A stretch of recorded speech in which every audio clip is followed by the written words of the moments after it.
शुरुआत हमारी कहाँ से हुई थी? अनैतिक व्यापार निवारण अधिनियम 1956 से। इसे हम लोग क्या कहते हैं?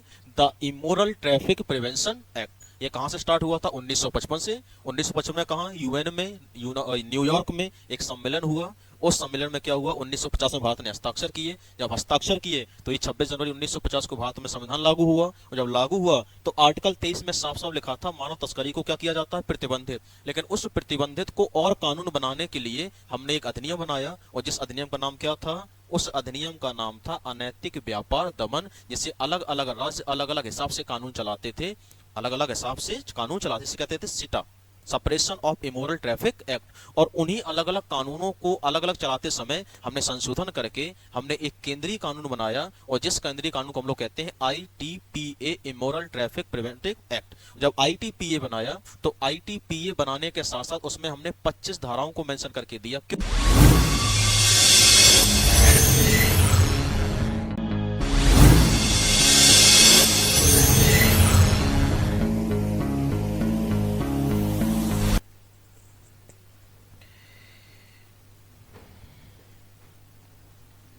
टॉपिक का नाम क्या है?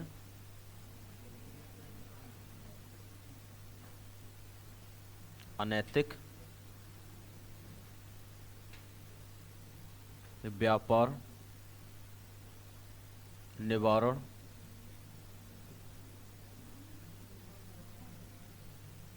अधिनियम। ये कब का है? ये 1956 का। इसे हम लोग क्या कहते हैं? इसे आईटीपीए कहते हैं।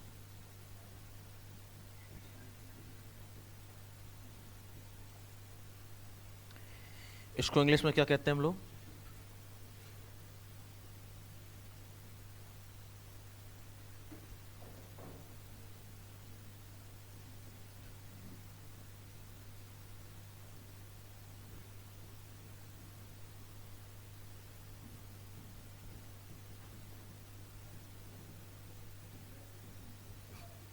हाँ भाई साहब, तो फिर टी कहाँ ले जाओगे? टी फॉर ट्रैफिक ही तो होता है। इसको एक नाम और कहते हैं, नाम नहीं बता रहा हूँ, उसको समझ लेना।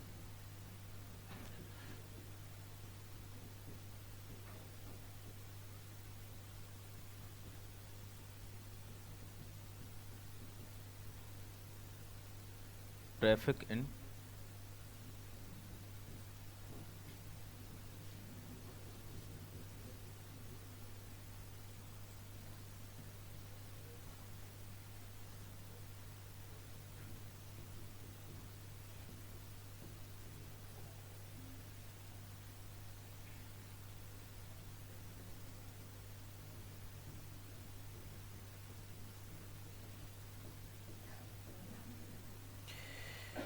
अब समझो, ये माइक अच्छा नहीं है।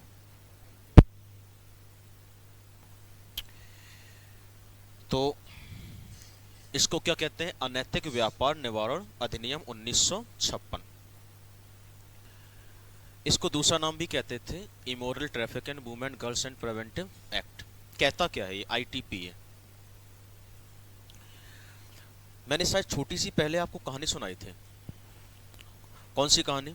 मैंने कहा था कि जब शुरुआत के स्टेज की बात की जाएगी तो शुरुआत में क्या होता था कि महिलाओं को खरीदना, या जैसे उस टाइम पे जब दास्ता प्रथा खत्म हो गई थी, तो दास्ता प्रथा खत्म होने के बाद अब कोई भी व्यक्ति, कोई भी जमींदार किसी महिला को तो खरीद नहीं सकता, किसी व्यक्ति को नहीं खरीद सकता कानूनी रूप से, क्योंकि दास प्रथा क्या हो गई थी? समाप्त। और जैसी दास प्रथा समाप्त हुई तो दास प्रथा के समाप्त होने के बाद महिलाओं को, बच्चों को इलीगल तरीके से, गैर कानूनी तरीके से क्या होने लगा?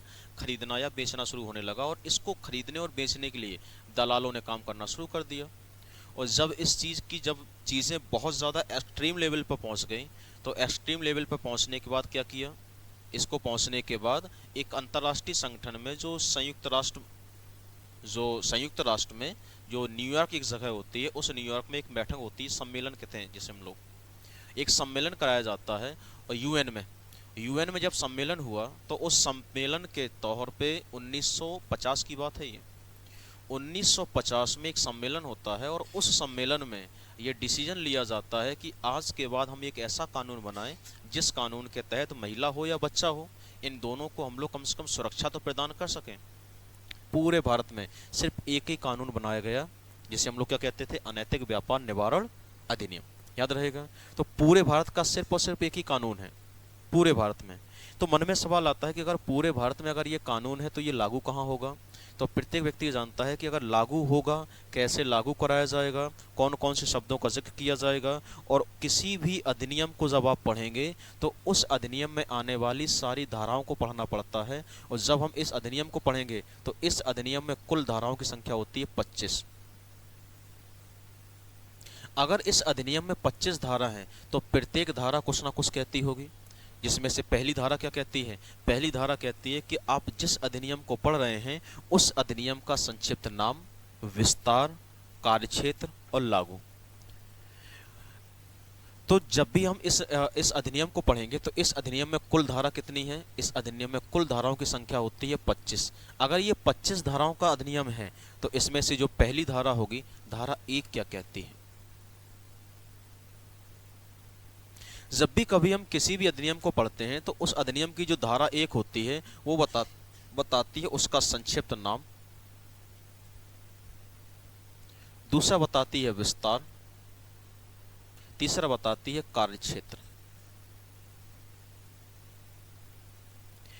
मन में सवाल आता है कि संक्षिप्त नाम क्या होता है, विस्तार क्या होता है, कार्यक्षेत्र क्या होता है। तो एक काम करिए, धारा 1 डालेंगे और मैं डेफिनेशन बोलता हूं, डेफिनेशन लिखना, संक्षिप्त नाम ना लिख लेना, मैं एक डेफिनेशन बोलूंगा, उस डेफिनेशन को आप लोग लिखेंगे। लिखो जरा। धारा 1 कहती है कि जब भी कोई नया कानून बनता है, जब भी कोई नया कानून बनता है, जब भी कोई नया कानून बनता है। अच्छा, मैं धारा 1 सिर्फ एक ही में बताऊंगा, बाकी इतने भी अधिनियम पढ़ेंगे परिभाषा सबकी एक रहेगी।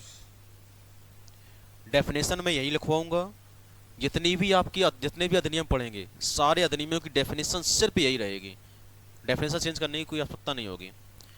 तो लिखो जरा, जब भी कोई नया कानून बनता है तो उसकी धारा यह स्पष्ट करती है, उसकी धारा यह स्पष्ट करती है कि यह कानून केवल एक राज्य के लिए नहीं, केवल एक राज्य के लिए नहीं बल्कि संपूर्ण देश में समान रूप से लागू होगा।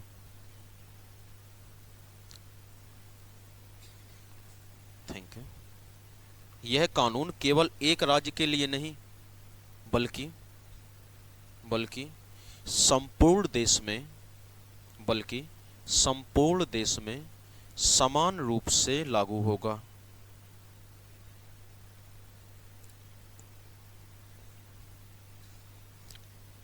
समान रूप से लागू होगा। हो गया, समान रूप से लागू होगा। अगर ये समान रूप से लागू होगा तो फिर मन में सवाल आता है कि जो 3 होते हैं, संक्षिप्त नाम, विस्तार और कार्यक्षेत्र। जब हम संक्षिप्त नाम की बात करेंगे, संक्षिप्त नाम क्या कहते हैं, सबको पता होगा कि 1956 की बात की जाई थी। संक्षिप्त नाम क्या होता है, आप संक्षिप्त नाम समझो। 1956 ईस्वी में, इसका इतिहास समझना पूरा, अब पूरा इतिहास समझाता हूं आपको।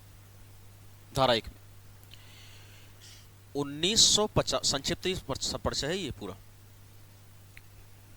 1950 में क्या हुआ, अंतरराष्ट्रीय स्तर पर क्या हुआ, एक सम्मेलन हो गया।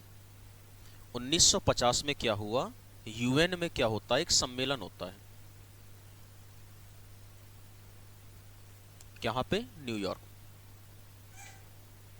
ठीक है, जब वो सम्मेलन हुआ तो उसी सम्मेलन में 1950 में क्या हुआ, भारत ने क्या किया, हस्ताक्षर।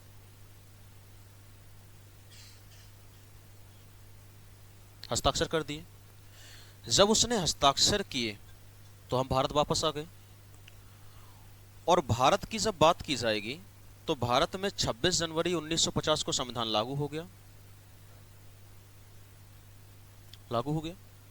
और जब 26 जनवरी 1950 को संविधान लागू हुआ तो उसी संविधान में एक आर्टिकल आता है, जिसे कहते हैं आर्टिकल 23। और वो आर्टिकल क्या कहता था, कि आर्टिकल कहता था कि भारत में किसको प्रतिबंधित कर दिया था? मानव तस्करी को। मानव तस्करी को क्या कर दिया गया था? प्रतिबंधित।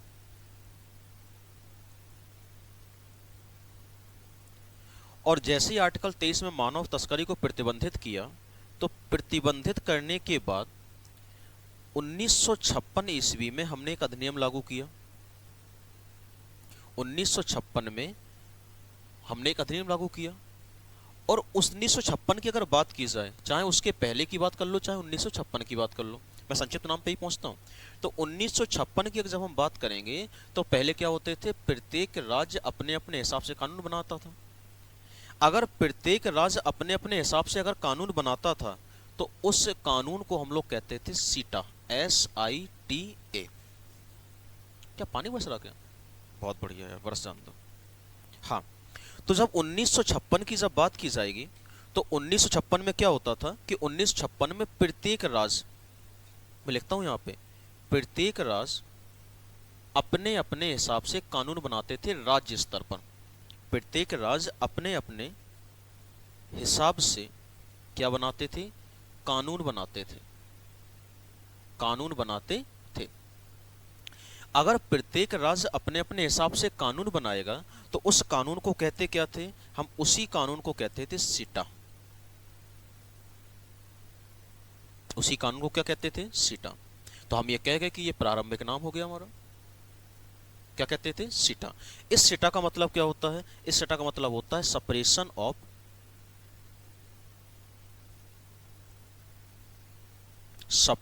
ऑफ इमोरल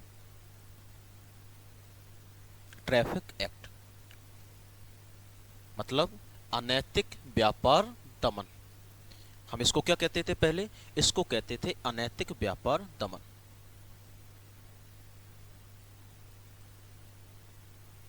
अनैतिक व्यापार दमन। अगर इसको पहले अनैतिक व्यापार दमन कहते थे, तो फिर हमने क्या किया कि वर्ष 1986 में एक संशोधन होता है।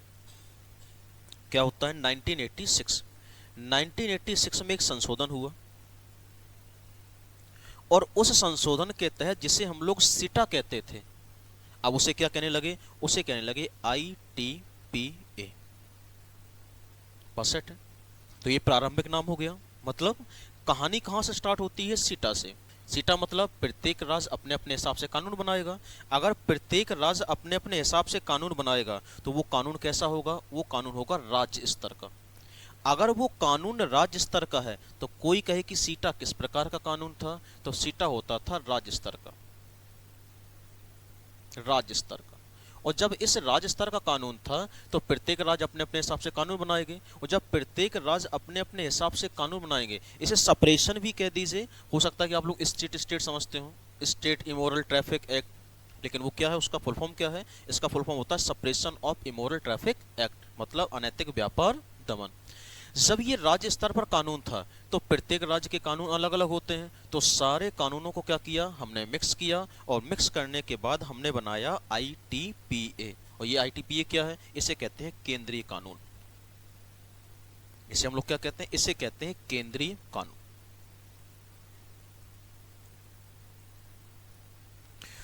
तो अगर पेपर में अगर मान लीजिए आपसे धोखे से भी पूछ ले कि जो ITPA, जो अनैतिक व्यापार निवारण अधिनियम 1956 जो हम लोग पढ़ते हैं, तो वो किस प्रकार का कानून है? तो वो हमारे यहाँ केंद्रीय कानून है। केंद्रीय मतलब पूरे भारत में कानून लागू है, मतलब आप किसी भी भारत के कोने में चले जाइए, आप पे ये भारत का कानून लागू हो जाएगा। बात सेट है। पहली चीज, इतनी चीज समझ में आ गई। इसे कहते थे हम लोग संक्षिप्त नाम या संक्षिप्त परिचय। बात ओके है। दूसरा आता है विस्तार। जब हम इसका विस्तार पढ़ेंगे, तो विस्तार क्या होता है? विस्तार भी आम चीज है। जब हम लोग इसका विस्तार पढ़ेंगे, विस्तार कहता क्या है? विस्तार कहता है कि आखिर ये कानून कहां कहां लागू होगा। तो कानून की, अच्छा, आर्टिकल, क्षमा करें, इसका धारा 1 हर एक उसका मतलब प्रत्येक चीज पर जो है कॉमन रहती है, बशर्ते बस एक चीज बदल जाती है। इसे कहते हैं संक्षिप्त नाम। नाम बदल जाएगा, कार्य क्षेत्र भी सेम रहेगा, और उसकी सीमा भी सेम रहेगी कि आखिर वो किस जगह पर लागू होगा। आप कोई सा भी अधिनियम पढ़ लीजिए। तो जैसे ही आप विस्तार पढ़ेंगे कि आखिर ये कहाँ कहाँ लागू होगा, तो आप प्रत्येक बच्चा जानता है कि जब क्षमा करिए, प्रत्येक बच्चा जानता है कि हमारे भारत का संविधान में बहुत सारे नियम ऐसे हैं जो जम्मू एंड कश्मीर और लद्दाख पे लागू नहीं होते थे पहले। लेकिन जैसे ही साहब 5 अगस्त को प्रस्ताव पहुंचा 2019, 5 अगस्त 2019 को साहब कश्मीर का विभाजन का प्रस्ताव पहुंचा कि कश्मीर में क्या कर रहे हैं, हम आर्टिकल 370 को हटाने जा रहे हैं। और 31 अक्टूबर को साहब वो क्या हो गया, उस प्रस्ताव में राष्ट्रपति ने मंजूरी दे दी। और जैसी मंजूरी दी तो हम ये कह सकते हैं कि आज के बाद पूरे भारत पे जो भी कानून लागू होगा वो कहाँ होगा, जम्मू कश्मीर और लद्दाख के साथ। तो पहले जो परिभाषा थी इस विस्तार की, वो पहले परिभाषा कुछ अलग थी और अब परिभाषा क्या हो गई, चेंज हो गई। ये परिभाषा चेंज कब हुई है, ये परिभाषा चेंज हुई है सब 31 अक्टूबर 2019 को। वो परिभाषा पहले क्या थी, वो पहले थी कि सब जो यह कानून, परिभाषा पहले क्या थी, यह कानून संपूर्ण भारत में लागू होगा, यह कानून संपूर्ण भारत में लागू होगा। तो मन में सवाल आता है कि संपूर्ण भारत क्या होता है। तो जब भी कभी संपूर्ण भारत का जिक्र किया जाएगा तो संपूर्ण भारत में एक जगह नहीं आती, उस जगह को क्या कहते हैं, उस जगह को कहते हैं जम्मू कश्मीर को छोड़कर, जम्मू कश्मीर को छोड़कर। और जब जम्मू कश्मीर को छोड़ने की बात आएगी तो फिर क्या हुआ, एक नोट डाला गया, कब की बात है ये, 5 अगस्त 5 अगस्त 2019 को क्या पहुंचा, प्रस्ताव पहुंचा आर्टिकल 370 को समाप्त करने के लिए। और 5 अगस्त 2019 को जब प्रस्ताव पहुंचा तो सब 31 अक्टूबर 2019 भारत से या भारत में आर्टिकल 370 को क्या कर दिया गया, समाप्त कर दिया गया। और जैसे ही आर्टिकल 370 समाप्त हुई तो 370 समाप्त होने के बाद जो जम्मू एंड कश्मीर जो भारत का पहले हिस्सा हुआ करता था, जहां पर भारत के कानून नहीं लागू होते थे, आज के बाद वो कानून भी कहां लागू होंगे, जम्मू एंड कश्मीर में भी लागू हो सकते हैं। तो क्या विस्तार क्षेत्र नहीं बढ़ गया, और जब विस्तार क्षेत्र बढ़ गया तो हम ये कह सकते हैं कि अगर हो सकता है कि ये क्वेश्चन ही पूछ ले कि अनैतिक व्यापार निवारण अधिनियम का विस्तार कब बढ़ गया था, तो कहेंगे साहब ये बढ़ गया था कितना, 31 अक्टूबर 2019 को बढ़ गया था। पूछे क्यों बढ़ गया था, कहेंगे साहब इसके पहले जम्मू कश्मीर और लद्दाख पे ये कानून लागू नहीं होता था। कोई पूछे क्यों लागू नहीं होता था, क्योंकि वहां पे पहले आर्टिकल 370 लागू थी। तो कहेंगे अब क्यों लागू हो गया, क्योंकि 31 अक्टूबर 2019 को ये अधिनियम लागू इस वजह से हो गया क्योंकि इसको आर्टिकल 370 को क्या कर दिया वहां से समाप्त, और जैसे ही इसको समाप्त किया तो अब ये सब उस क्षेत्र में भी लागू हो जाएगा। तो हम ये कह सकते हैं कि सब जम्मू कश्मीर से अनुच्छेद 370 के हटने के पश्चात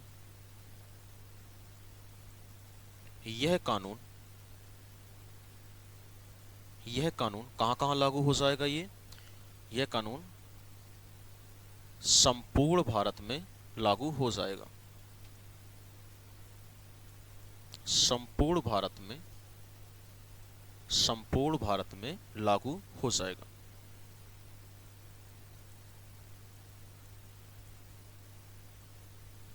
संपूर्ण भारत में लागू हो जाएगा। क्या इतनी सी बात ओके है, तो लिखो जरा।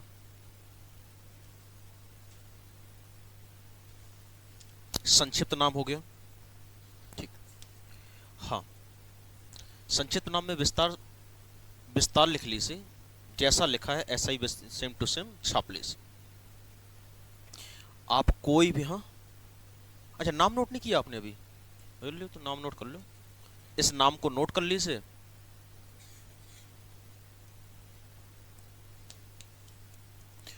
इसको अच्छे से पढ़ना, केवल धारा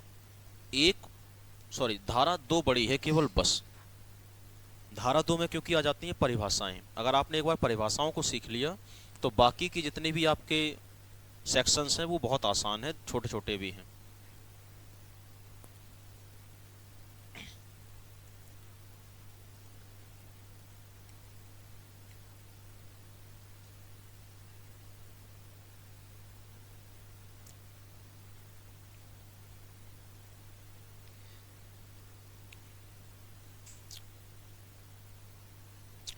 यहाँ कहीं आपको जगह मिल जाए तो प्रारंभ और लिख लीजिए कि ये प्रारंभ कब हुआ।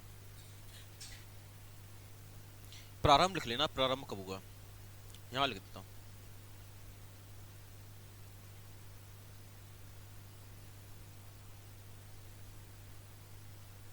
प्रारंभ, प्रारंभ हुआ था 30 दिसंबर 1956। 30 दिसंबर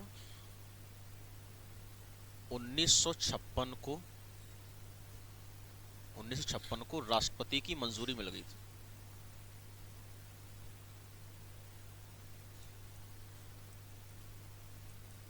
क्योंकि हो सकता है कि वो ये पूछ ले कि साहब इस अधिनियम को राष्ट्रपति की मंजूरी कब मिली थी, तो इस अधिनियम को राष्ट्रपति की मंजूरी मिल गई थी 30 दिसंबर 1956 को। ध्यान रखिएगा, हमारे यहाँ जो भी अधिनियम लागू होता है उस अधिनियम को लागू हम तभी मानते हैं जिस दिन पे राष्ट्रपति हस्ताक्षर करती हैं, मंजूरी देते हैं। अगर मान लीजिए आज अगर राष्ट्रपति ने मंजूरी दे दी तो उससे हम कह देंगे साहब ये क्या हो गया, लागू हो गया। ये सॉरी प्रारंभ, प्रारंभ या प्रारंभ कहें या पारित कहें, ऐसा ही होता है। लागू तो लेट होगा ही होगा, लेकिन मंजूरी कब मिलेगी। हम किसी भी अधिनियम को पढ़ते हैं तो अधिनियम को उसी डेट से, उस समय उसी वर्ष से हम मानते हैं जिस वर्ष पे राष्ट्रपति मंजूरी देते हैं। अगर मान लीजिए 2025, जैसे हम लोग बीएनएस पढ़ते हैं तो बीएनएस 2023 क्यों पढ़ते हैं, क्योंकि 25 दिसंबर को साहब हमको मंजूरी मिल गई थी। हम बीएनएस क्यों पढ़ते हैं, बीएनएस 2023 ही क्यों कहते हैं, क्योंकि लागू तो हमारी साहब 1 जुलाई 2024 को हुई थी। अगर 2024 में लागू हुई है तो हम ये क्यों कहते हैं कि बीएनएस 2023 के अनुसार, इस वजह से क्योंकि 2023 में राष्ट्रपति ने मंजूरी दी थी। हम जो भी कानून, जो भी अधिनियम लागू होता है, हम उसी डेट या उसी वर्ष के हिसाब से हम बताते हैं जिस वर्ष पे वो क्या होता है, मंजूरी मिलती है राष्ट्रपति के द्वारा। अगर मान लीजिए अगर ये जैसे 1956 को राष्ट्रपति की मंजूरी मिल गई, अगर ये मंजूरी अगर 1960 में देते तो हम इस जगह पर 1960 पढ़ते। अगर ये 1986 में राष्ट्रपति मंजूरी देते तो हम 1986 में पढ़ते। भले ही 1986 में मंजूरी देने के बाद हम 2000 में वो लागू हो पूरे भारत में, मुझे उससे कोई लेना देना नहीं। राष्ट्रपति की मंजूरी मिल गई, वो अधिनियम बन गया, अब वो लागू आप चाहे जब तक करते रहें। ओके, जैसे उन्हें कि रिजल्ट आ गया था हमारा 2023 में, रिजल्ट आ गया था, तुम ज्वाइनिंग 10 साल बाद दे देना, 1 साल बाद दे देना, 2 साल बाद दे देना, लेकिन मेरी नौकरी तो पक्की हो गई ना, मोहर तो लग गई ना, बस खत्म हो गई। इतना हो जाए तो बताइए।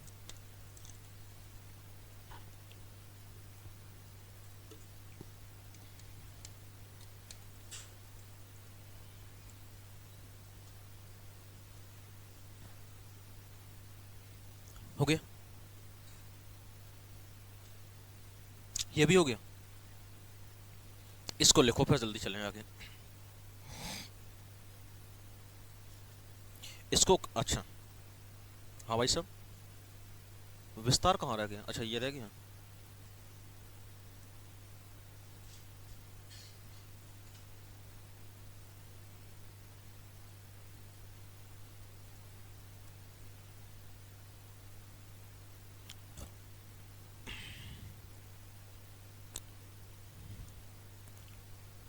एक अगला पॉइंट आता है, इसे हम लोग कहते हैं अधिकार क्षेत्र।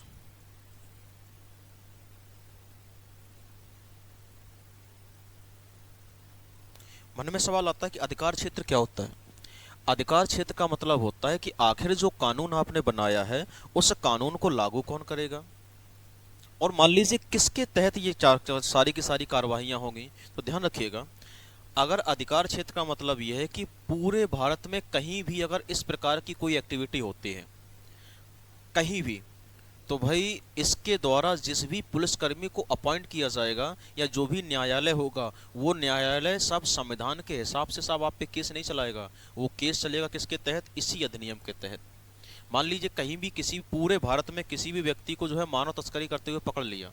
मान लीजिए मैं हूं, अगर मुझे कोई मानव तस्करी करते हुए किसी व्यक्ति ने पकड़ लिया, अनैतिक व्यापार करते हुए पकड़ लिया, मान लीजिए मैं कोई एक ब्रोथल चला रहा हूं, उसको चलाते हुए किसी ने पकड़ लिया, तो पकड़ने के बाद मुझ पे किस प्रकार की कार्रवाई होगी, मुझ पे सजा कैसी दी जाएगी, कितनी सजा दी जाएगी, किस बिहाफ पे सजा दे रहे हैं, तो ये सारी चीजें आप काय के तहत बताएंगे, इसी अधिनियम के तहत। तो हम ये कह सकते हैं कि पूरे भारत में अनैतिक व्यापार करने के बाद कोई भी व्यक्ति अगर अनैतिक व्यापार करता है, इमोरल ट्रैफिक करता है, तो उसके तहत उस पर जो भी कार्रवाई होगी वो कार्रवाई कौन करेगा? इसी अधिनियम के तहत करेगा। फिर चाहे वो कार्रवाई पुलिस करे, फिर वो कार्रवाई चाहे न्यायालय करे। अगर इनफैक्ट अगर आप पुलिस के पास जाते हैं, पुलिस के पास जाने के बाद कहते हैं कि साहब इन्होंने जो है इस तरीके की प्रतिक्रिया की है जो इसके तहत आती है। मान लीजिए कोई व्यक्ति है, उस किसी बच्चे को किडनैप करके ले जा रहा है इस उद्देश्य से कि आप उससे काम करवाएंगे। मान लीजिए कोई एक बहुत बड़ी गैंग है, उस गैंग ने क्या किया कि बहुत सारी महिलाओं को ट्रक में भर के उसको पकड़ के ले जा रहे, और जैसे ही पकड़ के ले जा रहे तो वो ट्रक को पता चल गया, हम लोगों को पता चल गया कि अच्छा ये ट्रक वहां पे जा रहा, और हमने क्या कर दी, उस जगह पर चेकिंग लगा दी, और चेकिंग लगाने के बाद हमने उस ट्रक को पकड़ लिया। और जैसे उसको ट्रक को पकड़ा तो उस ट्रक को पकड़ने के बाद उस ट्रक वाले को क्या कर लेंगे, जब्त कर लेंगे और उस पर कानूनी कार्रवाई करेंगे। और जब कानूनी कार्रवाई करेंगे तो उस कानूनी कार्रवाई के तहत वो केस कहाँ जाएगा, चाहे न्यायालय में जाए, चाहे मजिस्ट्रेट के पास जाए, चाहे किसी के पास भी जाए, हम जिसके पास जाएंगे वो व्यक्ति किस अधिनियम के तहत उस पर कार्रवाई करेगा, वो करेगा इसी अधिनियम के तहत। क्या बात सेट है? तो अब उसको कहते हैं अधिकार क्षेत्र। तो अधिकार क्षेत्र में क्या आता है, कहते हैं भारत की सीमा में कहीं भी। अधिकार क्षेत्र क्या कहता है? अधिकार क्षेत्र कहता है भारत की सीमा में, भारत की सीमा में कहीं भी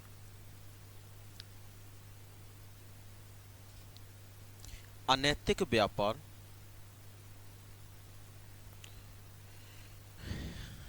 अनैतिक व्यापार होता है तो उस पर पुलिस और न्यायालय, तो उस पर पुलिस और न्यायालय, पुलिस मतलब पुलिस और न्यायालय मतलब चाहे कोर्ट वगैरह है, पुलिस हो या न्यायालय हो, इसी अधिनियम के तहत कार्रवाई करेगी, इसी अधिनियम के तहत क्या करेगी, कार्यवाही करेगी। याद रहेगा, मतलब पूरे भारत में चाहे कितना भी बड़ा वो, चाहे कितना कैसा भी एरिया हो, उस पूरे भारत में कितना भी कहीं भी किसी भी जगह पर, अब तो पूरे भारत में लागू हो गया, जम्मू कश्मीर लद्दाख हर जगह, तो कहेंगे पूरे भारत में कहीं भी कुछ भी इस प्रकार का इंसिडेंट होता है तो सब उसको पकड़ा जाएगा, और उस पकड़ने के बाद उस पर जो भी कार्रवाई होगी वो किसके तहत होगी, इसी के तहत होगी, अनैतिक व्यापार निवारण अधिनियम के तहत। इसे कहते हैं कार्य क्षेत्र, इसे कहते हैं सॉरी अधिकार क्षेत्र। याद रहेगा, ये होती है धारा 1। धारा 2 क्या कहती है, इसको हटा दूं मैं। धारा 2 में आती है परिभाषाएं, और सबसे इंपॉर्टेंट है परिभाषाएं, क्योंकि यूपीएसआई के 2021 में क्वेश्चन में आया था कि साहब वयस्क क्या है, वो तो मुझे पता है, लेकिन साहब बहुत सारी चीजें आती हैं। एक विशेष पुलिस अधिकारी क्या होता है, और उसको अपॉइंट कौन करता है, अगर पूरा भारत है तो 28 राज्य हैं, अगर 28 राज्य हैं तो फिर 28 राज्य में किस तरीके का, किस प्रत्येक व्यक्ति का कोई वो, प्रत्येक अधिकारी का कोई ना कोई एक हेड होता है। जैसे हम लोग बिजली वगैरह चलाते हैं ना, तो लाइट की चेकिंग वगैरह होती है, लाइट की चेकिंग कई प्रकार की होती है। एक लोकल वाले होते हैं, एक लखनऊ की टीम आती होगी, लखनऊ की टीम आई, लखनऊ की टीम आई, तो फिर वो लखनऊ की टीम जो होती है, वो सारे लोग जो लोकल के लोग हैं वो किसको रिपोर्ट करते हैं, उनको रिपोर्ट करते हैं, उनका इनसे कोई लेना देना है ही नहीं। जैसे मान लीजिए आज के बाद अगर हमको कोई काम करना है तो हमको एसपी की परमिशन चाहिए, लेकिन अगर मान लीजिए डीजीपी को कुछ करना है तो काहे के एसपी, वो तो सीधे चले आएंगे, सारे के सारे एसपी कहाँ जाएंगे, उनके पीछे पीछे घूमेंगे, क्योंकि वो अधिकारी कैसा है, बड़ा है। तो एसपी को कौन अपॉइंट कर रहा और उस अधिकारी को कौन अपॉइंट कर रहा, तो दीज आर टू डिफरेंट, दोनों चीज़ें अलग हैं।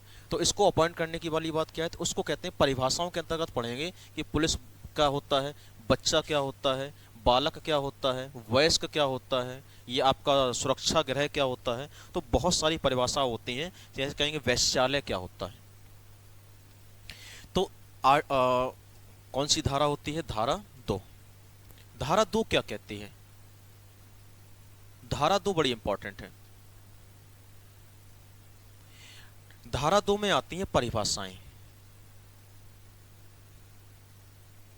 डेफिनेशंस। धारा 2 में किसका जिक्र किया गया है, धारा 2 में जिक्र किया गया है सिर्फ और सिर्फ परिभाषाओं का, और उसमें सबसे पहली परिभाषा आती है वैश्यालय की।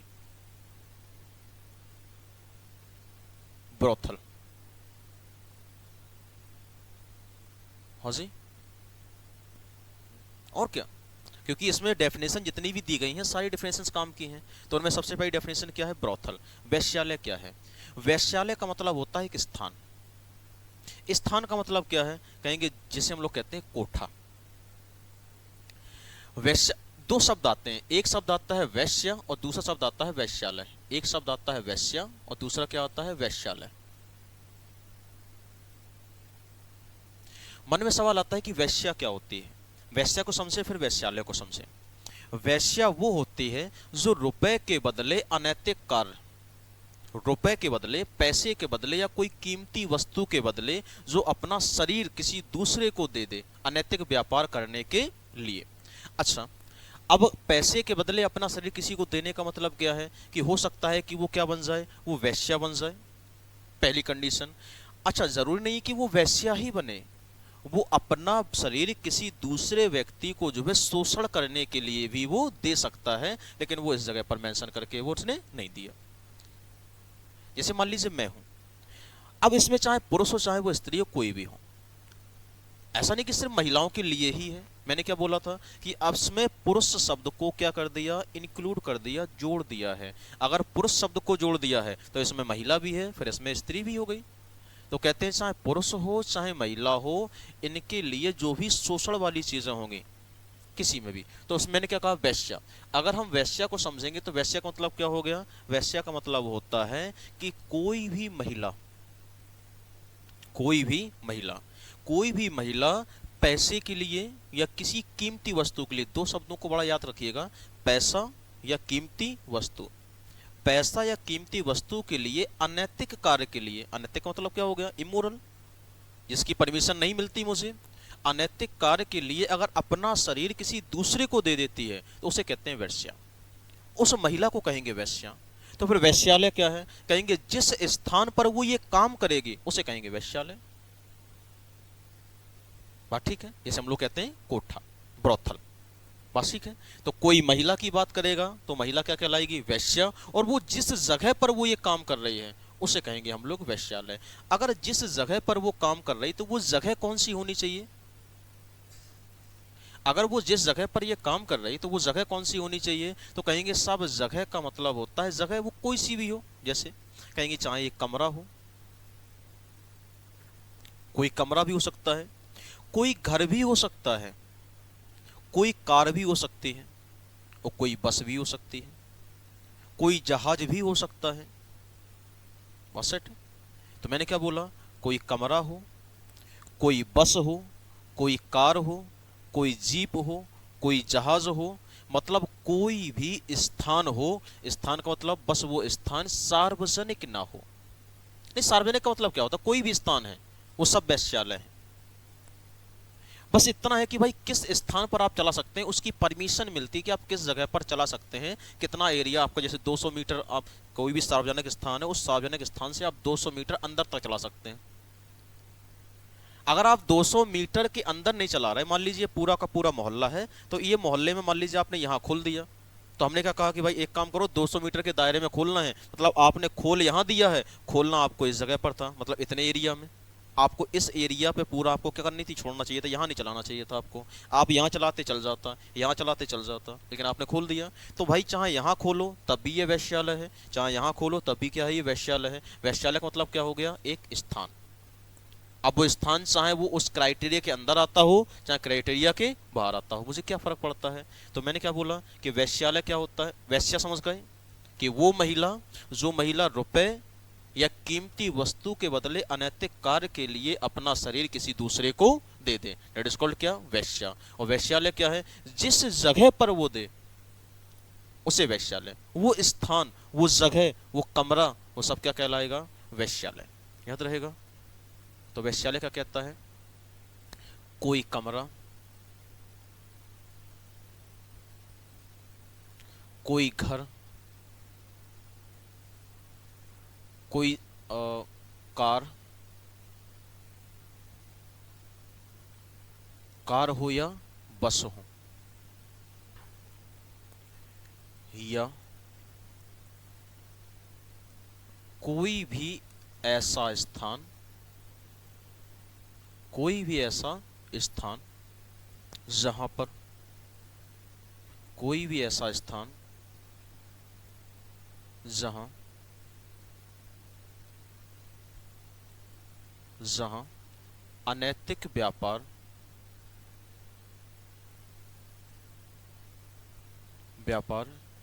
किया जाता हो, उसे हम लोग क्या कहेंगे? उसे हम लोग कहेंगे वेश्यालय। तो कोई भी कमरा हो, घर हो, कार हो, बस हो, यहां पे एक और लिख लीजिए जीप। अरे लिख लियो भाई, अरे कुछ भी सिर्फ कर दे सकता है। कार हो, जीप हो, जीप यार कार में, इतना हो गया। एक काम करिए, एक इतना लिखने के बाद अब लिख लीजिए इसकी परिभाषा। ये परिभाषा नहीं थी। अनैतिक व्यापार किया जा रहा हो जहां, यहीं पे लिख लो चाहे, जहां नहीं, जो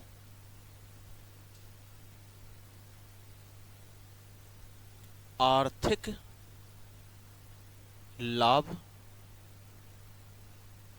कमाने के उद्देश्य से, जो आर्थिक लाभ कमाने उद्देश्य से संचालित किया जा रहा हो, उद्देश्य से संचालित किया जा रहा हो, उसे हम लोग क्या कहेंगे? उसे हम लोग कहेंगे वेश्यालय। मतलब कोई भी घर हो, कमरा हो, कार हो, जीप हो, बस हो, या कोई भी ऐसा स्थान जहां अनैतिक व्यापार किया जाता हो, जो आर्थिक लाभ कमाने के उद्देश्य से संचालित किया जा रहा हो, उसे हम लोग क्या कहेंगे? उसे हम लोग कहेंगे साहब क्या? वेश्यालय।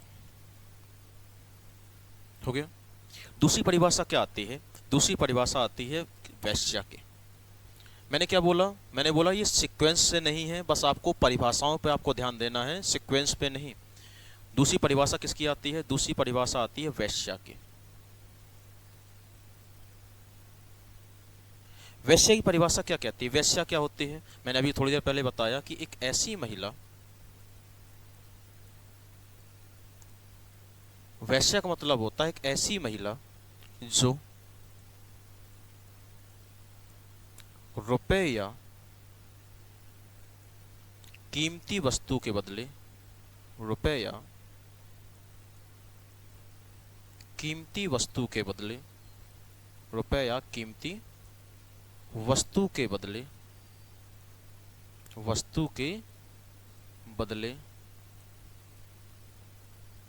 यौन संबंध के लिए अपना शरीर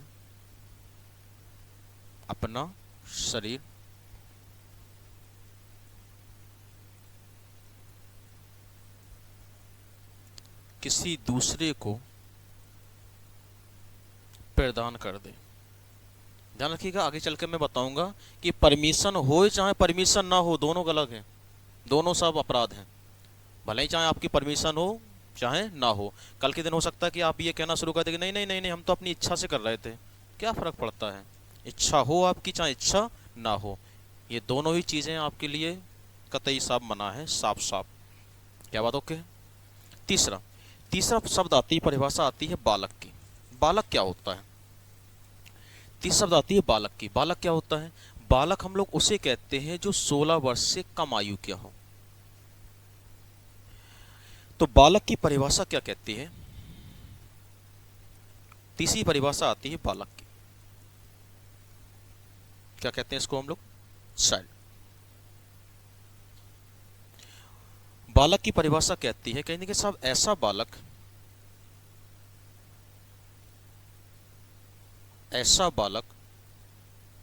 जिसकी उम्र 16 वर्ष से कम हो, उसे हम लोग क्या कहते हैं? बालक। मतलब किसी की भी उम्र अगर 16 वर्ष से कम है तो उसे हम लोग बालक की श्रेणी में क्या करेंगे? इंक्लूड करेंगे। क्या बात सेट है? अगर कोई भी बच्चा हो, अगर किसी की भी, अच्छा कैसे नापेंगे? आज के टाइम पे तो आधार कार्ड चल गया, तो आज के टाइम पे किसकी उम्र कितनी है, आज के टाइम पे सिर्फ आधार कार्ड के हिसाब से हम इंक्लूड करेंगे। पहले आधार कार्ड नहीं था तो पता करना बड़ा मुश्किल होता था, लेकिन आज के टाइम पे प्रत्येक बच्चे ने जिसने भी जन्म लिया है तो आधार कार्ड बनाना मैंडेटरी है। तो आज के टाइम पे जो 16 वर्ष का है, 18 वर्ष का है, चाहे किसी भी वर्ष का हो, मुझे कोई फर्क नहीं पड़ता, उसकी पूरी डेट ऑफ बर्थ किसके हिसाब से देखी जाएगी? आधार कार्ड के हिसाब से। याद रहेगा? तो हम ये कह सकते हैं कि साहब किसके अनुसार होनी चाहिए? आज के टाइम पे आधार कार्ड के अनुसार, क्योंकि अभी बने आधार कार्ड, पहले तो थे नहीं ना।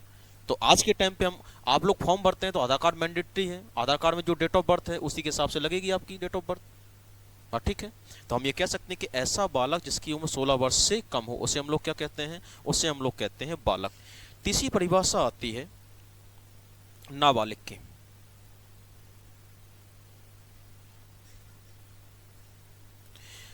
नाबालिग क्या होता है? कहेंगे नाबालिग का मतलब होता है कि ऐसा बालक या ऐसा लड़का जिसकी उम्र 16 वर्ष तो हो गई हो लेकिन 18 वर्ष पूरी ना हुई हो। तो हम कह सकते हैं कि ऐसा बालक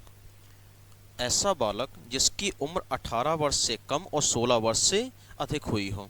याद रहेगा? उसे हम लोग क्या कहते हैं? नाबालिग। इसको अंग्रेजी में कहते हैं माइनर।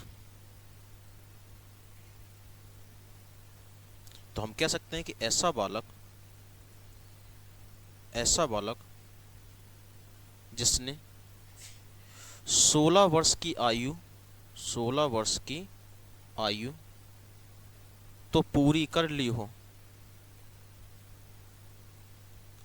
हो, किंतु 18 वर्ष से कम हो। मतलब 16 वर्ष से ज्यादा और 18 वर्ष से कम, ऐसे बालक को हम लोग क्या कहते हैं? ऐसे बालक को कहते हैं नाबालिग। याद रहेगा? और अगली परिभाषा काय की आती है? अगली परिभाषा आती है वयस्क की। वयस्क क्या होता है? जिसे हम लोग कहते हैं एडल्ट। बता दो इसको मैं। अगली परिभाषा आती है वयस्क की। वयस्क क्या होता है? वयस्क को मैंने समझाया था, वयस्क हम लोग उसे कहते हैं जिसकी उम्र कैसी हो? 18 वर्ष की पार हो, जिसे लोग मेजर एडल्ट भी कहते हैं, ध्यान रखिएगा। हाँ, तो अगला शब्द, अगला परिभाषा काय की आती है? एडल्ट की या मेजर एडल्ट की, वयस्क की। वयस्क क्या होता है? कहेंगे साहब वह व्यक्ति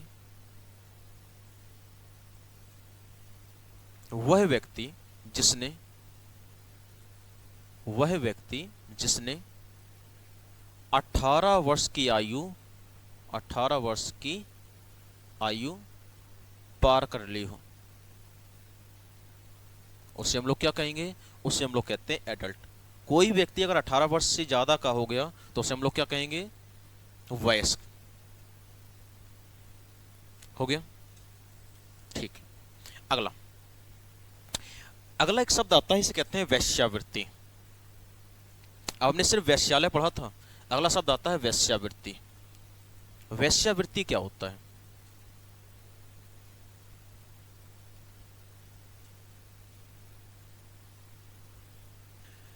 वेश्यावृत्ति क्या कहता है?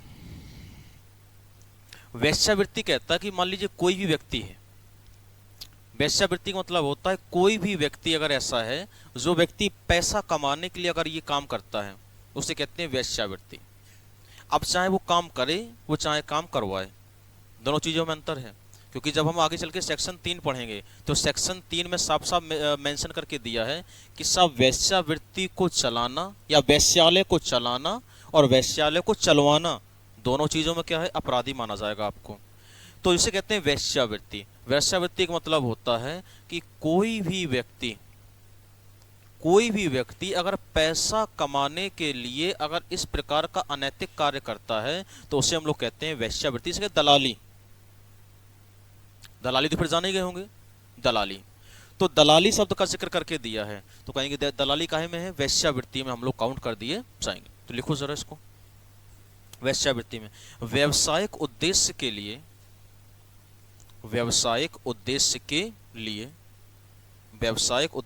लिए व्यक्ति का यौन शोषण या दुरुपयोग।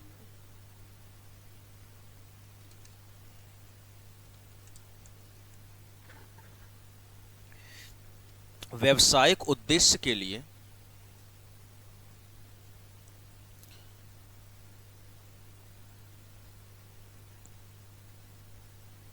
व्यावसायिक उद्देश्य के लिए किसी व्यक्ति का यौन शोषण या दुरुपयोग। मन में सवाल आता है कि वेश्यावृत्ति की परिभाषा तो मुझे समझ में आ गई कि व्यावसायिक उद्देश्य के लिए किसी व्यक्ति का यौन शोषण या प्रयोग। अगर मान लीजिए मुझे यही पता नहीं कि आखिर व्यक्ति कौन है, व्यक्ति कौन, आप किस व्यक्ति की बात कर रहे हैं, किस व्यक्ति का यौन शोषण। तो ध्यान रखिएगा, जब हमारे यहाँ पर जब 1956 की बात करते हैं, जब 1956 में हमारे यहाँ जब अधिनियम ये लागू हुआ था, तो उस अधिनियम में किनका जिक्र था, उनका जिक्र था महिलाओं का, महिलाओं एवं बच्चों का। तो 1956 के अनुसार परिभाषा वो अलग है और आज की डेट की परिभाषा अलग है, काहे की वेश्यावृत्ति की।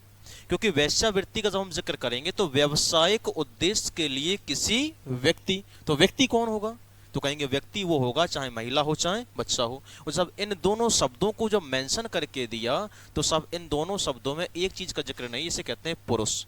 मतलब पुरुष की सुरक्षा का कोई ध्यान ही नहीं दिया, मतलब पुरुष शब्द का जिक्र ही नहीं दिया।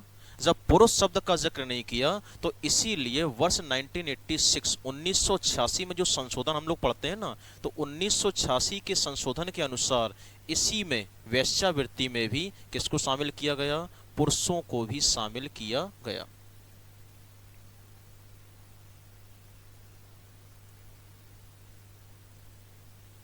मतलब पहले जो सुरक्षा किसे मिलती थी, पहले जो यौन शोषण के लिए किसका किसका जिक्र किया जाता था, पहले यौन शोषण के लिए सिर्फ महिला हो या बच्चा हो, सिर्फ इन दोनों का ही जिक्र था। लेकिन 1986 में जो संशोधन हुआ, उस संशोधन में सब महिला और बच्चों के साथ साथ ये कहा गया कि सब यौन शोषण किसी भी धर्म का, किसी भी जाति का हो, वो जाति चाहे महिला की हो, वो जाति चाहे पुरुष की हो, हम किसी एक ही जाति को प्रमोट नहीं करेंगे। जितनी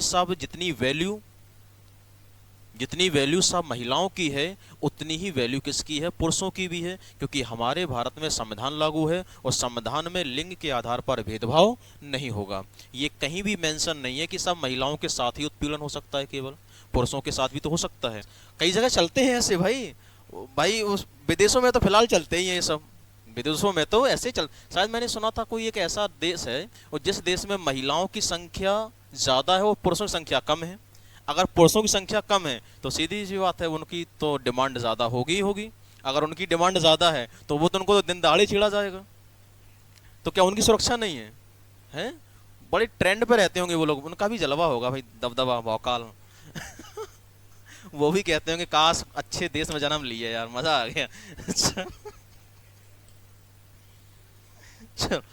तो 1986 में जो संशोधन हुआ, उस संशोधन में किसको शामिल किया गया, पुरुषों को भी शामिल कर लिया गया।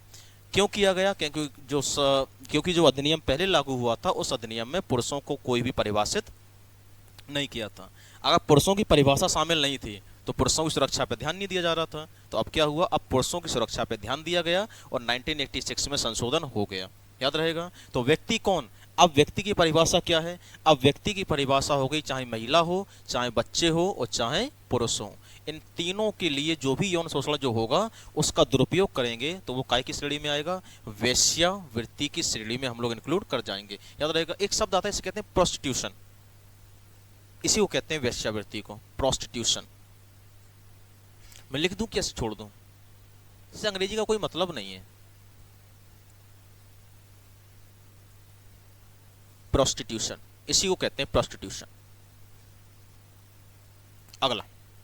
अगली परिभाषा काय की आती, अगली परिभाषा आती सुरक्षा गृह की, सेफ हाउस की। अगली परिभाषा काय की आती है, सुरक्षा गृह की। सुरक्षा गृह जिसे हम लोग क्या कहते हैं, सेफ हाउस। सेफ हाउस क्या कहता है, मान लीजिए क्या हुआ, अब समझो। जैसे मान लीजिए कोई भी व्यक्ति है, अगर उस व्यक्ति को मान लीजिए से कहीं भी आपने एक अधिकारी हैं, आपने किसी एक ऐसी जगह पर छापा घाल दिया, आप ऐसी जगह पर आपने रेड कर दी जिस जगह पर अनैतिक व्यापार चल रहा था। अनैतिक व्यापार मतलब कोई किसी जगह पर, मान ली किसी आप कोठे पे चले गए और कोठे पे किसी होटल पे चले गए मान लो, ठीक है। उस होटल पे आजकल देखा होगा आपने कि भाई पुलिस चली गई इस होटल में, सब युवक और युवतियों को जो है जब्त किया गया। जब्त का मतलब क्या? जब्त का मतलब जब्त नहीं, पकड़ लिया। जब्त अलग सब बहुत गलत शब्द हो जाएगा। पकड़ लिया, तो पकड़ने के बाद क्या हुआ कि वो व्यक्ति, कोई एक महिला, ऐसी महिला है जिस महिला को कोई एक ऐसा व्यक्ति जो दलाल, वो दलाल किसी महिला को बेचने के लिए ले जा रहा था।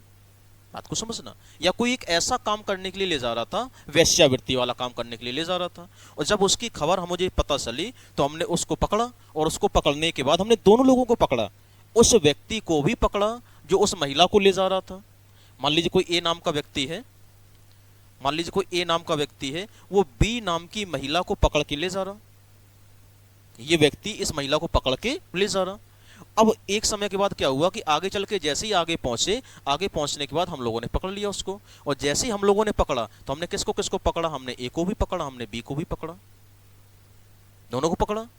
भाई ए ले जा रहा था, किसको ले जा रहा था? बी को। तो बी तो ऑलरेडी पीड़ित हो गई ना, वो अपनी मर्जी से तो जा नहीं रही थी। अगर ये अपनी मर्जी से नहीं जा रही थी तो इसको ले कौन जा रहा था? ए। तो ए कहलाएगा अपराधी। ए क्या कहलाएगा? अपराधी। अगर ए अपराधी कहलाएगा तो भाई बी क्या कहलाएगा? बी पीड़ित है। जब बी पीड़ित है तो इस बच्चे को, इस बच्ची को, या बच्चा हो कोई भी हो, इस बच्ची की सुरक्षा की जिम्मेदारी कौन लेगा? तो इस बच्ची को डाल दिया जाएगा सुरक्षा गृह में। अब बात समझो, कंडीशन दो है। कंडीशन दो क्या है कि हो सकता है कि ये वो बच्ची हो जो अपनी मर्जी से जा रही हो, कि चलो चलो कोई बात नहीं, पैसा मिलेगा तो चलो भाई, ऐसा हो जाता है। तो मान लीजिए ये बच्ची हो सकता है कि अपनी मर्जी से जा रही हो सकता है कि किसी गैर की मर्जी से ना जा रही हो। अगर वो अपनी मर्जी से जाएगी तब भी उसको कहाँ डाला जाएगा? सुरक्षा गृह में। अगर वो अपनी मर्जी से ना जाके उसको जबरदस्ती ले जाया जा रहा है तब भी उसको कहाँ डाला जाएगा? सुरक्षा गृह में। क्योंकि आप ऐसे ही उस बच्ची को, उस परिवार को समर्पित नहीं करेंगे, क्योंकि पहले उसकी पूरी रिपोर्ट्स होंगी, पूरा मेडिकल होगा, तब जाके पूरी जिम्मेदारी के साथ उस बच्ची को जो है उस फैमिली को सौंपा जाएगा। बात ठीक है? अगर समझना जरा, अगर ये बच्ची है, अगर ये वाकई अपराधी है क्योंकि अपनी मर्जी से जा रही है, अगर अपनी मर्जी से जाएगी तो इस बच्ची को जब पकड़ा जाएगा तो इस बच्ची को डाला जाएगा सेफ हाउस में। और क्यों डाला जाएगा? किस उद्देश्य से डाला जाएगा? इस उद्देश्य से डाला जाएगा कि उसको समझा जाएगा कि देखो बेटा ये बहुत गलत चीज़ है, अगर आप ऐसा करेंगे तो समाज में गलत मैसेज जाता है, और जब समाज में गलत मैसेज जाएगा तो आज आप कर रहे हो सकता है कल के दिन कोई और करे, तो इस चीज़ को क्या मिल रहा? बढ़ावा मिल रहा। तो जब बढ़ावा मिलेगा तो हम इस चीज़ को पूरे भारत में क्या करना चाहते हैं? बंद करना चाहते हैं। और अगर आप ही ऐसा काम करेंगे तो आगे चल के आने वाली पीढ़ियाँ भी वो काम करेंगी। तो हम क्या करते हैं? इसको पूर्णतः बंद करिए, और इसको सेफ हाउस में डालने के बाद उसको सिखाया जाता है, उसको अच्छी अच्छी चीज़ों को बताया जाता है। याद रहेगा कि आखिर आप इस चीज़ को कैसे रोकें, कैसे बंद करें, उसे कहते हैं सेफ हाउस। सेफ हाउस का मतलब ये नहीं कि आपको एक कमरा दे दिया, अगल बगल सिक्योरिटी गार्ड लगा दिए, पंखा एसी कूलर दे दिए, तुम करो मौज करो, उसका मतलब ये नहीं होता। ना ना ना ना, आप अनैतिक कार्यों को खत्म करने के लिए, समाप्त करने के लिए कोई भी जो भी एक्ट, वो जो भी बातें होती हैं वो सारी चीज़ें सिखाई जाती हैं उस जगह पर, उसे कहते हैं सेफ हाउस। क्या बात सेट है? चलो, तो उसे क्या कहते हैं? सुरक्षा गृह। तो लिखो जरा, इस अधिनियम के तहत, इस अधिनियम के तहत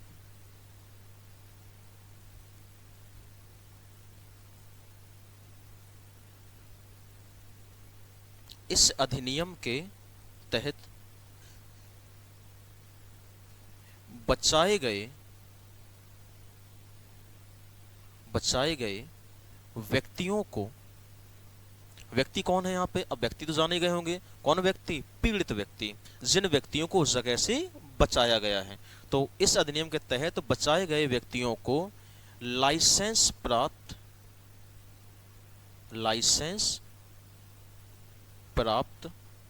संस्था को, लाइसेंस प्राप्त संस्था को उनकी सुरक्षा और व्यवस्था के लिए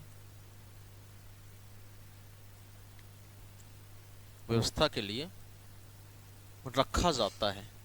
मतलब जिस जगह पर जो सेफ हाउस होगा, सुरक्षा गृह होगा, जिस जगह पर रखेंगे, ध्यान रखिएगा, उस जगह पे उसको, उस संस्था को बनाने, वो संस्था होती है और उसका लाइसेंस भी लेना पड़ता है, क्योंकि ऐसे थोड़ा ना आप किसी भी जगह डाल दो, क्योंकि जेल में आप डाल नहीं सकते। जैसे वृद्धाश्रम होता है, तो वृद्धाश्रम लीगल है कि इलीगल है? अगर लीगल है तो आपके पास उसका लाइसेंस होगा, जैसे ये कोचिंग चलाते हैं हम लोग, अगर कोचिंग लीगल है कि इलीगल है? अगर इलीगल होगी तो मेरे पास रजिस्ट्रेशन नहीं होगा, अगर लीगल है तो मेरे पास बाकायदा रजिस्ट्रेशन होगा। तो जो भी संस्था होगी, उस जिस संस्था को दिया जाएगा, जो भी संस्था अपने पास उनको रखेगी, वो संस्था लाइसेंस प्राप्त होनी चाहिए। लाइसेंस कौन देगी? केंद्र सरकार देगी। और उस संस्था में क्या होनी चाहिए? उनकी सुरक्षा और उनकी व्यवस्था, इन तीनों चीजों, दोनों चीजों की क्या होगी? जिम्मेदारी होगी। जैसे हम लोग कहते हैं सेफ हाउस, जैसे कहते हैं सुरक्षा गृह, याद रहेगा। अगला शब्द आता है, इसे कहते हैं हम लोग क्या? सार्वजनिक स्थान।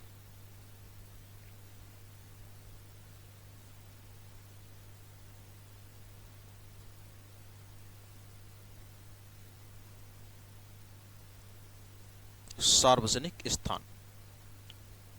सार्वजनिक स्थान क्या कहता है? सार्वजनिक स्थान कहता है कोई भी ऐसी जगह, सार्वजनिक स्थान का मतलब होता है कोई भी ऐसी जगह जहां नागरिकों को जाने की अनुमति हो। खत्म हो गई। कोई भी ऐसी जगह जहां नागरिकों को जाने की अनुमति मिल जाए। अब नागरिकों को जाने की अनुमति कहां कहां मिल सकती है? तो प्रत्येक बच्चा जानता है, हम पार्क जाते हैं, हम स्टेशन जाते हैं, हम स्कूल में जाते हैं, हम सड़क में जाते हैं, हम मान लीजिए सिनेमा हॉल में जाते हैं, हम मंदिर में जाते हैं। ये सब क्या है? ये पब्लिक प्लेस है। पब्लिक प्लेस का मतलब होता है, ऐसा नहीं कि किसी घर में चले गए कहेंगे ये पब्लिक प्लेस है, नहीं नहीं, किसी की संपत्ति ना हो और उस संपत्ति पे अधिकार किसका हो? सिर्फ सरकार का हो। अगर सरकार का अधिकार उस संपत्ति पे है तो आप बाकायदा घूम सकते हैं। जैसे टाउन हॉल बना है अपने यहाँ, वो क्या है? वो पब्लिक प्लेस है, सार्वजनिक स्थान है। स्टेशन बना है, आप घूम सकते हैं। सड़कें बनी है, आप घूम सकते हैं। पार्क बने हैं, हम घूम सकते हैं। हम मंदिर बने हैं, हम घूम सकते हैं। तो एक ऐसी जगह जिस जगह पर नागरिकों को, आम नागरिकों को जाने की अनुमति हो, उसे हम लोग क्या कहेंगे? सेफ, वो समय उसे हम लोग क्या कहेंगे? Public place. इसको पब्लिक प्लेस कहते हैं, पब्लिक प्लेस। तो क्या कहेंगे? ऐसा स्थान, ऐसा स्थान जहां आम नागरिकों को, ऐसा स्थान जहां आम नागरिकों को, आम नागरिकों को जाने की या आम नागरिकों को प्रवेश करने की अनुमति हो। प्रवेश करने की, प्रवेश करने की अनुमति हो। अगर उनको प्रवेश करने की अनुमति होगी तो प्रवेश वो कहां कहां कर सकते हैं? तो कहेंगे प्रवेश करने की अनुमति होगी तो कहेंगे चाहे वो पार्क में हो, चाहे वो मंदिर में हो, चाहे वो सड़क में हो, सड़क के साथ साथ चाहे वो सिनेमा हॉल में हो, चाहे वो स्टेशन में हो। ये सब क्या हैं? ये सारे के सारे पब्लिक प्लेस हैं और इन सारे पब्लिक प्लेस को हम लोग कहते हैं सार्वजनिक स्थान। याद रहेगा। और इस अधिनियम के लिए इतने स्थान मेरे हिसाब से पर्याप्त है। जवाब। अगला अगला आता है विशेष पुरक्षा, क्षमा करिए, विशेष पुलिस अधिकारी।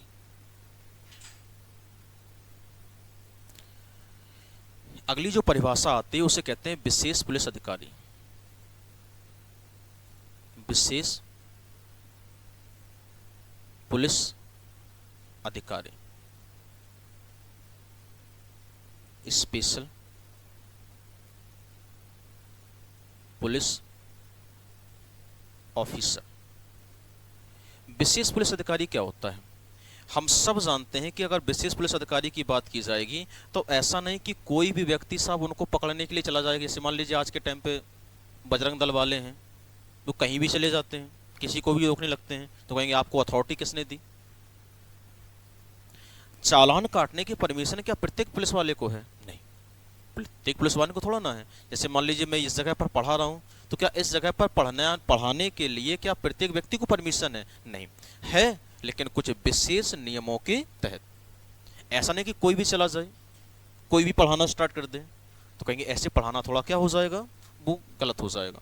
तो कोई भी कार्य होता है, अगर कोई भी कार्य करता है, तो जैसे मान लीजिए विशेष पुलिस अधिकारी क्या है, हम अनैतिक व्यापार निवारण जब भी हम पढ़ेंगे तो इस एक्ट को पढ़ते समय, इस अधिनियम को पढ़ते समय जो भी इस तरीके का इंसिडेंट होगा, जो भी कोई कार्य होता है, एक ऐसा कार्य जो अनैतिक होता है, जैसे देह व्यापार है, चाहे वैश्यालय है, चाहे कोई भी ऐसा काम होता है, अगर उस काम को रोकने के लिए, उस काम में कानूनी रूप से हस्तक्षेप करने के लिए जो भी हम करते हैं, तो उसके लिए क्या होती चाहिए, उसके लिए एक स्पेशल पुलिस ऑफिसर नियुक्त किया जाता है। ऐसा नहीं कि साहब हमारे यहाँ के ही कोतवाल चले जाएं या कोई भी चला जाए। कोतवाल जा सकते हैं, कोतवाल जा सकते हैं, लेकिन तुम सोचो कोई दरोगा चला जाए तो नॉट पॉसिबल।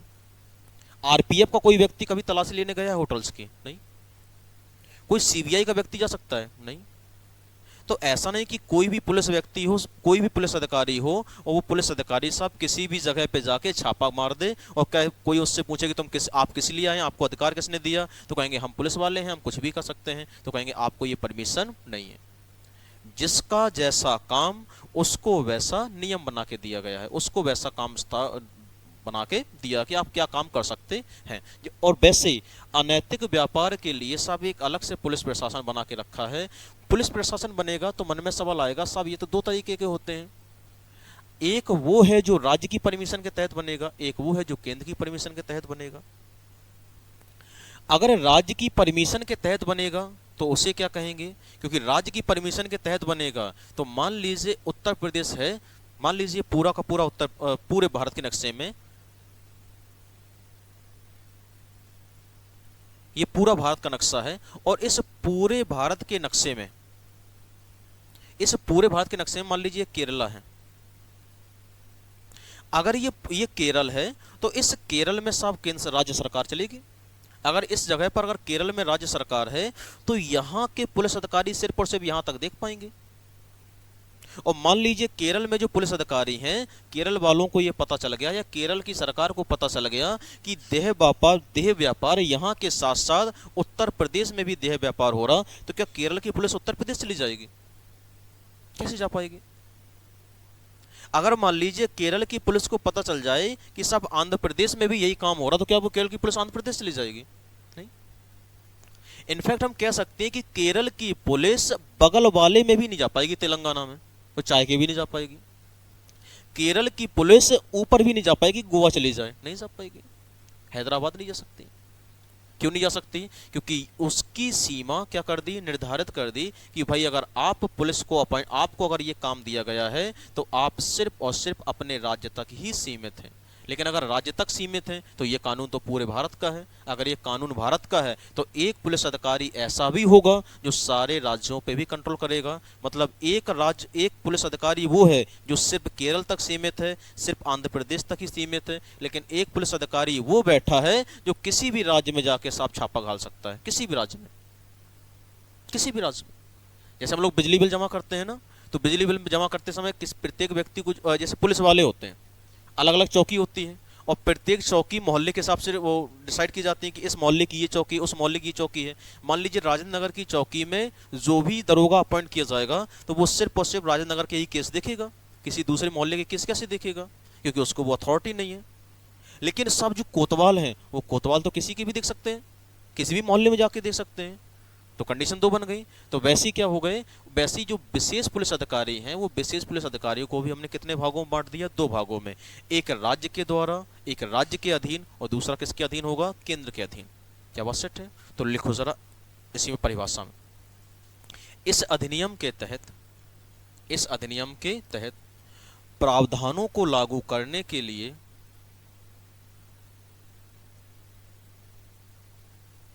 इस अधिनियम के तहत, इस अधिनियम के तहत प्रावधानों को लागू करने के लिए, इस अधिनियम के तहत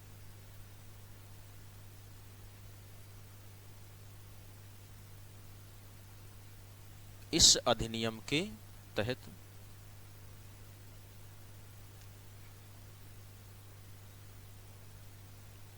प्रावधानों को लागू करने के लिए, लागू करने के लिए तथा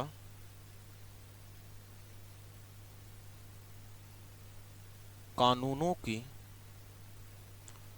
लागू करने के लिए तथा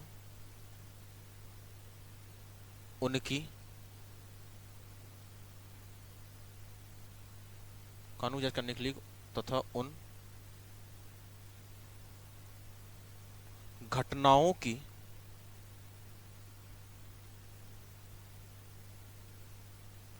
की जांच करने के लिए एक विशेष पुलिस अधिकारी की विशेष पुलिस अधिकारी की नियुक्ति की जाती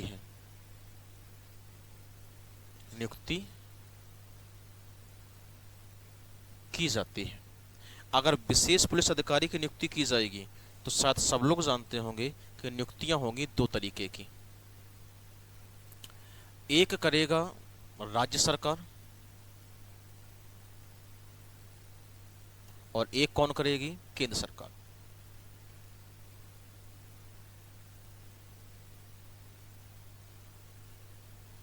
अगर राज्य सरकार नियुक्त करती है तो राज्य सरकार के द्वारा नियुक्त किए हुए पुलिसकर्मी को हम लोग कहते हैं विशेष पुलिस अधिकारी।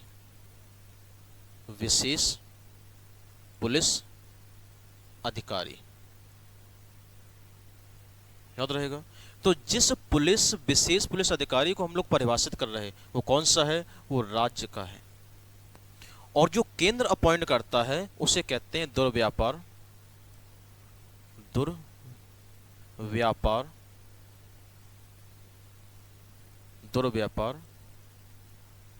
विशेष पुलिस अधिकारी। ध्यान रखिएगा, जब विशेष पुलिस अधिकारी होगा तो वो सिर्फ राज्य तक सीमित रहेगा, सिर्फ राज्य तक ही सीमित रहेगा। मतलब जो उसके कानून रहेंगे उस कानून कहां तक सीमित हैं? सिर्फ राज्य तक। और लेकिन ध्यान रखिएगा, जब दुर्व्यापार विशेष पुलिस अधिकारी होगा वो किसी भी राज्य में क्या कर सकता है? जांच करने के लिए जा सकता है, जांच करने के लिए जा सकता है।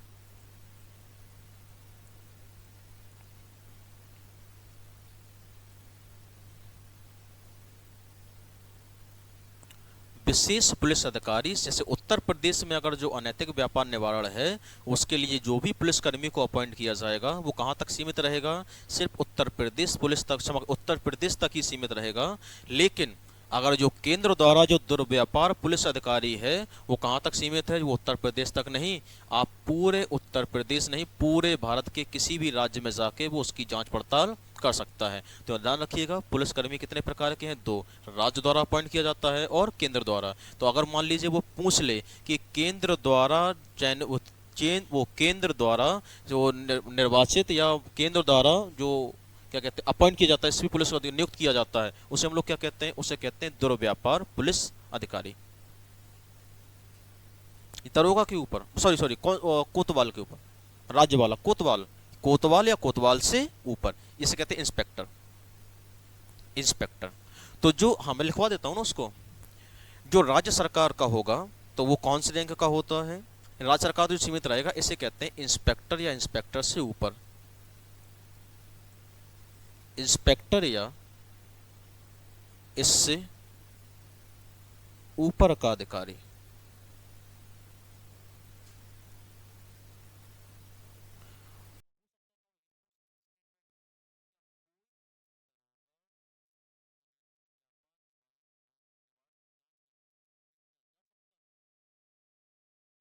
कैसे? क्षेत्र क्या होता है? ऐसा कोई शहर ही नहीं जिस शहर में कोतवाल ना हो, ऐसा कोई शहर नहीं जिस शहर में कोतवाल ना हो। कोई भी कोतवाली चलाने के लिए क्या दरोगा कोतवाली थोड़ा, दरोगा थाना चला सकता है, कोतवाली नहीं। कोतवाली चलाने के लिए इंस्पेक्टर का होना जरूरी है, और आप जिस शहर में रहते हैं उस शहर में इंस्पेक्टर तो होंगे ही। अगर इंस्पेक्टर है तो फिर उन्हीं इंस्पेक्टरों में से किसी एक इंस्पेक्टर को बना दिया जाता है। गांव में कैसे होगा? गांव में कैसे होगा? तुम्हें दरोगा से करवाना अच्छा, आपका मानना है कि दरोगा करे। दरोगा नहीं करेगा, करेगा तो सिर्फ और सिर्फ इंस्पेक्टर। तो आटा भी तो एक गांव है। तो कोई भी गांव, मैंने क्या बोला, सीधी सी बात है, चाहे गांव हो चाहे शहर हो, जाएगा तो सिर्फ और सिर्फ कोतवाल या इंस्पेक्टर, इसके अलावा किसी को और भेजोगे तो फिर कोई मतलब नहीं बनता उसका। उसने साफ साफ मेंशन करके दिया है, इंस्पेक्टर या इससे ऊपर का अधिकारी। हाँ, थानेदार कैसे होगा? थानेदार को दरोगा भी हो सकता है, हो सकता है। अगर इंस्पेक्टर है तो बनाने के लिए हमारे पास अथॉरिटी है, अगर दरोगा है तो हम क्या कैसे बनाएंगे? किसने बोला? थानेदार का मतलब क्या होता है? थानाध्यक्ष। थानेदार का मतलब क्या होता है? थानाध्यक्ष। अगर मान लीजिए हमारे पास इंस्पेक्टर्स की कमी है, हमारे पास 3 स्टार वालों की कमी है, तो हम किसी में से, उन्हीं में से, जैसे हमारे यहाँ के जो टीआई हैं वो दरोगा रैंक के हैं, डबल स्टार हैं, लेकिन पूरे यातायात प्रभारी हैं। तो क्या हमारे पास 3 स्टार वाले थे? नहीं थे, उनकी कैपेबिलिटी के हिसाब से बना दिया। आपको समझ गए ना? तो जरूरी नहीं, ये कहीं नहीं लिखा है। अगर कोई भी अगर थाना अध्यक्ष है, तो अगर कोई भी थाना को चलाने वाला व्यक्ति है, अगर 3 स्टार हमारे पास नहीं है, इन केस 3 स्टार वाले हमारे पास नहीं है, तो हम डबल स्टार वाले को ही उसको थाना का प्रभारी बना देते हैं। कई जगह ऐसा होता भी है। और कुछ पूछना चाहते हो? ठीक। अब इतनी परिभाषाएं होती हैं, इतनी परिभाषाओं को एक बार जिक्र कर लो कि हमने कहां तक पढ़ा था। शुरुआत हमारी कहां से हुई थी? अनैतिक व्यापार निवारण अधिनियम 1956 से, जिसे हम लोग क्या कहते हैं? The immoral traffic prevention act. ये कहां से स्टार्ट हुआ था? 1955 से। 1955 में कहां? यूएन में, न्यूयॉर्क में एक सम्मेलन हुआ।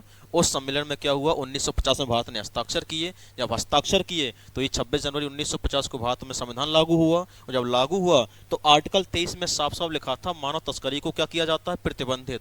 लेकिन उस प्रतिबंधित को और कानून बनाने के लिए हमने एक अधिनियम बनाया, और जिस अधिनियम का नाम क्या था? उस अधिनियम का नाम था अनैतिक व्यापार दमन, जिसे अलग अलग राज्य अलग अलग हिसाब से कानून चलाते थे, अलग अलग हिसाब से कानून चलाते, इसे कहते थे SITA, suppression of immoral traffic act. और उन्हीं अलग अलग कानूनों को अलग अलग चलाते समय हमने संशोधन करके हमने एक केंद्रीय कानून बनाया, और जिस केंद्रीय कानून को हम लोग कहते हैं ITPA, immoral traffic preventive act. जब ITPA बनाया तो ITPA बनाने के साथ साथ उसमें हमने 25 धाराओं को मेंशन करके दिया। क्यों किया?